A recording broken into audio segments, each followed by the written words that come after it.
전 시간에 이어가지고 여러분들에게 가포 임상옥 선생에 대해서 여러분 두 번째 설명을 드리고자 합니다. 오늘 하는 강의는 이 한국사를 담당하는 강사 김태현입니다.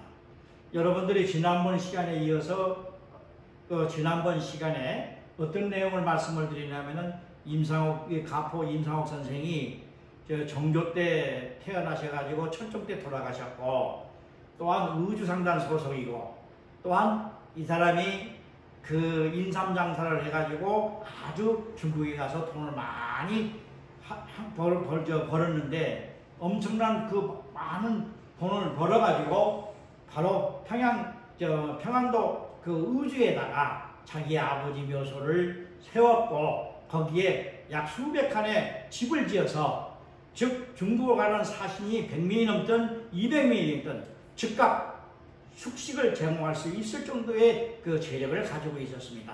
또한 뿐만 아니라 경련에 따라 가지고 보통 많은 수해도 입었었고, 그 다음에 괴질이 발생해 가지고 중국에서부터 괴질이 들어와 가지고 많은 전국적으로 많은 피해가 있었음에도 불구하고 오늘날 코로나19와 같은 이러한 그 팬데믹 이런 그 같이 이루어졌었습니다. 뿐만 아니라 그때마다 이 임상옥 선생이 많은 희사를 함으로써 나라의 평안도에 왕이 그 임금님이 근심 걱정을 하지 않게끔 할 수 있도록 참 좋은 일을 많이 했습니다.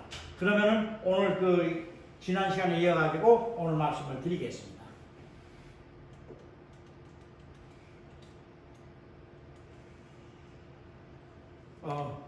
이 임상옥 임상옥 선생은 불을 바탕으로 해서 신분을 상승을 시켰습니다. 1821년에 변무사인 진주 정사 이호민의 역관 및 인삼 상인으로 참여해가지고 종이품인 무관직 5위장으로 임명을 받아가지고 겸해서 중국에 가가지고 북경해가지고 인삼장사를 했습니다. 그래서 거기에서 돈을 많이 벌고, 또한 거기에 더불어가지고 각종 수해 또는 괴질에 의해서 발생된 많은 이 백성들이 어렵게 하는 것을 좋은 일을 많이 해가지고 순조 33년에 곽산 군수, 지금으로 말하면은 동장입니다. 동장. 이게 부사는 구청장이고 군수는 동장입니다.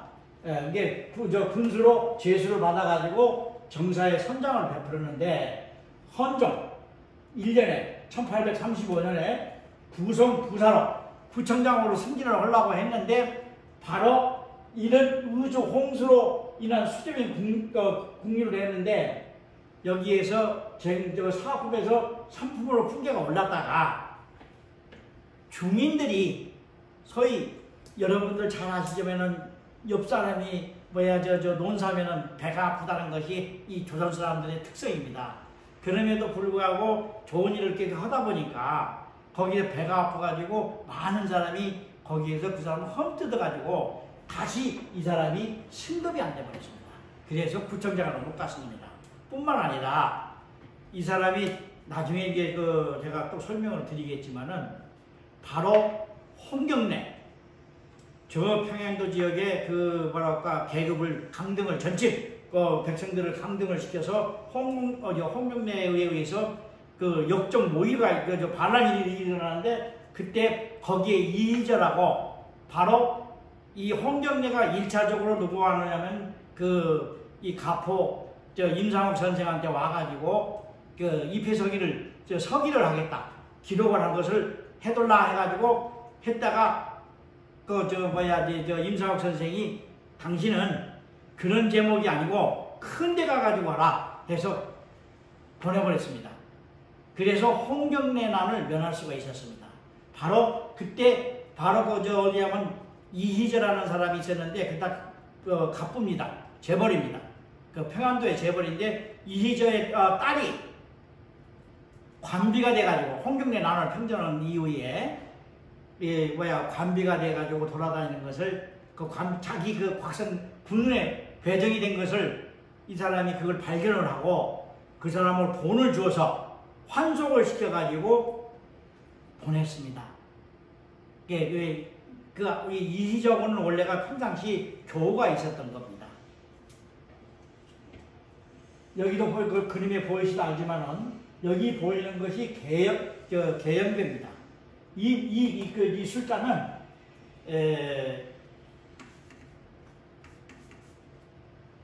이 술자는 70% 정도만 부으면은 술잔이 먹을 수가 있는데 꽉 차버리면은 이 술이 다 빠져나가 버립니다.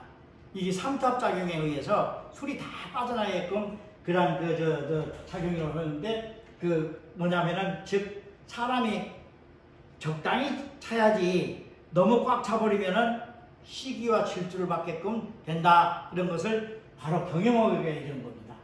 또한 이 상도라는 그림은 최인우 선생이 썼는데 이 최인우 선생이 잃어버린 왕국이나 또는 상도, 왕도의 비밀, 해신을 해가지고 우리 젊은 사람에게 정사에 가깝습니다. 잃어버린 왕국을 저도 읽어봤지만은 정말 이 해신이나 왕도의 비밀 같은 거는 고구려에 대해서 온 거고 잃어버린 왕국은 뭐냐면 백제가 천황가가 어떻게 형성이 됐다는 것을 쭉 하고 일본 서기에 대해서 자세하게 기행본 형식으로 해가지고 이 소설 이 책을 했던 겁니다. 그래서 그런 것도 있고 여러 가지가 있었는데 여기 보면은 여기 나오는 이게 어디냐면은 가포 임상옥 선생의 같이 동료였던 행수입니다. 같은 장사꾼의 중간두목입니다. 책임자입니다. 그래서 임상옥이 북경에 가지고 제가 전 시간에 말씀을 드렸지만은 임상옥이가 북경에서 유흥가에 팔려온 한종녀인 장미령이를 가지고 있던 전 재산을 들여서 구입하여 조건 없이 방문하였습니다. 본격적인 상인으로 활동할 때 큰 도움을 받았었는데 그 이유는 이 방문을 한 다음에 쫄딱 망해가지고 한국에 들어와가지고 빚을 갚을 수 있는 능력이 안 돼가지고 절에 숨었는데 이 장미령이를 구해준 후 거지가 돼서 1년간 승려 생활을 하던 중 장미령이 보낸 박종일이라는 만상 상인을 알게 됨으로써 평생 동지를 얻었으며 사찰에서 승려 생활 중 스승이신 석중스님과 작별시 두 통의 서찰과 계연배를 받음으로써 임상옥 인생에 큰 깨달음을 얻게 된 겁니다.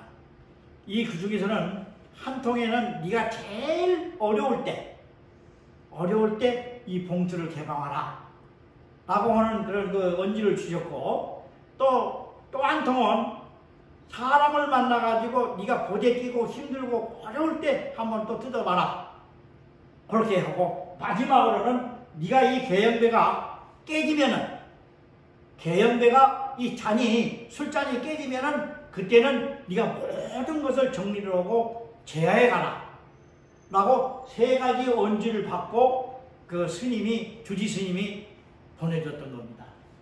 그래서 첫째 사건은 중국의 변무사 이호민의 수행역관 겸 인삼 상인으로 북경에 도착해서 중국 상인과 흥정중 중국 상인들의 단합으로 교착 상태에 빠져서 서로 눈치를 보던 중 임상옥의 대담한 배짱과 기지로 가져간 인삼 중 상품 가치가 떨어진 소량 인삼과 상자를 불태움으로써 조정상인의 상자당 20단량을 얻은 것을 거의 250량으로 인상을 시켜가지고 팔았습니다. 10배를 받았습니다. 그리고 이 석순스님이 이거 당부로 했었을 적에 그때 편지를 뽑으니까 뭐라고 나오냐면은 죽을 삭자. 죽게 아니면 까무러치게 해라. 바로 그걸 해가지고 깨달아서 바로 이게 배짱을 놓게 인삼 그릇 갖고 갔던 그릇하고 그 다음에 인삼 못 쓰는 거 그걸 해가지고 초각을 시키니까 거기에서 이제 인삼 북경 중국에 있는 인삼 장사들이 10배 이상을 무조건 사가게끔 된 일이 있었습니다. 두 번째 사건은 홍경래가 평안도 거부집을 변혁의 대열에 참여시키고자 하여 임상호 집을 방문해서 물건과 돈을 취급하는데 서기를 하는데 엄청나게 일을 잘했다 이겁니다. 원래 똑똑한 사람이니까. 그래서 하다 보니까 스승이 가만히 봤으니까 자기 집에서 자기의 지시를 받아가지고 기록으로 하는 것이 아니라 이 사람이 홍경래가 사장의 소위 그 주인의 허락을 듣지 않고도 지 마음대로 기록을 해가지고 딱 맞춰놓는다 이게야. 그래서 임상옥 가포 임상옥 선생이 판단을 했었을 적에 도저히 홍경래는 자기가 데리고 있을 정도의 그릇이 아니고 더 큰 그릇이라고 판단을 하고 또 거기에서 임상옥이가 옛날 사람들은 이 천기를 볼 줄 압니다. 그리고 또 임상옥 선생이 이 가포 임상옥 선생이 굉장히 주역도 공부를 많이 했고 이 사주도 볼 줄 알기 때문에 사람 관상도 봤습니다. 그래서 저 사람은 욕심이 있다는 것을 느끼고 이 사람은 이제 자기가 도저히 생각을 못 해가지고 거기서 두 번째 봉투를 뜨는 겁니다. 뜯다 보니까 바로 소정자. 이 소정자를 다른 글자 하나 하지 않고 그 편지에 소정자를 목격을 하고 자기는 균형의 묘비를 깨달아가지고 홍경래를 보냈습니다. 그래서 그 역모에 가담하지 않게끔 되었던 겁니다. 세 번째는 을사사화가 끝나고 집에서 두문불출하고 있을 때 주위에서 많은 사람들이 교류를 권유하고 간정하던 계영배로 울고 떠났는데 그 계영배를 술을 따라보다 보니까 실질적으로 70%만 돼도 먹을 수가 있는데 70%가 딱 먹어버리면 물이 바닥까지 다 없어지는 거예요. 그래서 거기서 이제 자기가 깨달았는데 여기에 누구냐면은 관찰사라고 하면 지금 뭐냐면은 그 감사원 그 처장 같은 사람이에요. 1처장이나 2처장 같은 왕의 직접 그 지시를 받고 나와가지고 관찰사가 계영배를 이렇게 보니까 그 설명을 들었다고. 설명을 들어보니까 도저히 이해가 안 가거든. 그러니까 막 관찰사가 성질을 내가지고 던져가지고 이 계영배 그 술잔이 깨졌습니다. 깨지니까 이제 거기에서 이제 막 같이 술을 먹고 관찰사한테 이제 대접을 하는데 이렇게 술잔이 깨져가지고 그래서 이제 뭐냐면은 나중에 그 이튿날 술잔이 깨가지고 원래는 누구냐면 이희절하고 이 홍경래를 도와줬던 그 제작가 있잖아요. 그 사람의 딸이 그 송이라는 여자인데 그 송이를 이제 관비에서 곽산 군수를 오면서 관비에서 환속을 시켜가지고 보내줬는데 이 송이가 바로 임상옥 선생을 사모한 거야. 사모를 해서 결국에는 임상옥 선생하고 마지막에 죽는데 송이가 와가지고 임종을 다 해주는 게 딸 같은 사람이지. 이게 아버지하고 친구였으니까. 그래서 그런 일이 있었는데 이 계영배를 만든 사람은 우명옥에 있는 산돌이라는 사람인데 도공으로 강원도 홍천에 거주해서 스승의 가르침으로 설백자기를 만들어 왕실의 진상포로 많은 돈을 벌었는데 이때 동료들의 그 시기와 질투로 방탕한 생활을 하도록 유혹하여 재산을 탕진할 잘못을 외치고 스승에 돌아갔는데 이 계영배가 이 사람도 만들었고 그 다음에 무등산에 하백원이라는 사람도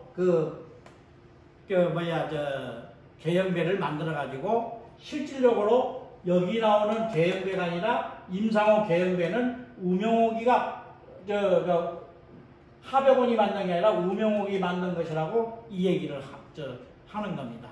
이상으로서 그 가포 거상 임상옥에 대해서 모두 마치겠습니다. 오늘 강의 들어주시라고 고생 많았습니다. 이상입니다.